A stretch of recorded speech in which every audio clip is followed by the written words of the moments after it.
अरे बा आमच्या घराजवळच्या नाल्या करतं की नाही करत, काही गोटच नाही घेऊन अरे आला. काका महिना तर झाला मी सरपंच व्हाले, अजून मायाच तर पगार यायचा आहे. जरा थांबा.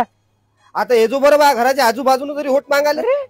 होय सरपंच, यानं याच्या संडासाचं पाणी माझ्या घरात समजून काढलं, समजून सांगेले. होय सरकारी नाले पाणी कुठूनही घालणार. मी काय म्हणतो पंकज भाऊ, आपल्या गावगाड्याचं काम आहे, सरकारी नाली आहे, काढू द्यायला लागत असते पाणी. काढलं पैप टाकतो रे चांगला. हा चांगला पैप टाकतो. आता येतो पुढच्या वर्षी वोट मागायला. अरे पंकज भाऊ, का रे त्या सुधीरले घर आहे तरी त्याचं घरकुल बरोबर आणून दिलं त्या, आणि मला घर नसून मला घरकुल नाही. नाही काका, त्यानं 2 वर्षा पहिले फॉर्म भरला होता. मी सरपंच निवडून याच्या पहिले.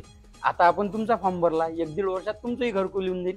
कायले लोट घेऊन राहील तुम्ही? असं येजो बरं तू आता होट मागाले.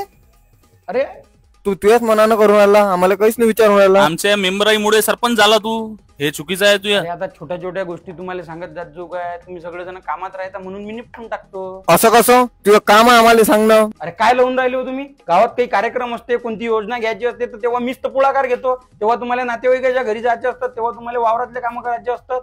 सगळं मी सांभाळतो ना, काही तुमच्यावर येऊ देतो काय? हॅलो अक्षय. अरे राजा कायले झालो रे मी सरपंच, लय डोकं दुखी आहे राजा. मला असं वाटे पहिले की निवडणुकीच्या वेळेस डोकं दुखी आहे, पण खरी डोकं दुखी तर सरपंच झाल्यानंतर सुरू होते राजा. अरे मी राजीनामा देतो, माझ्या लय डोकं दुखून राहिलं.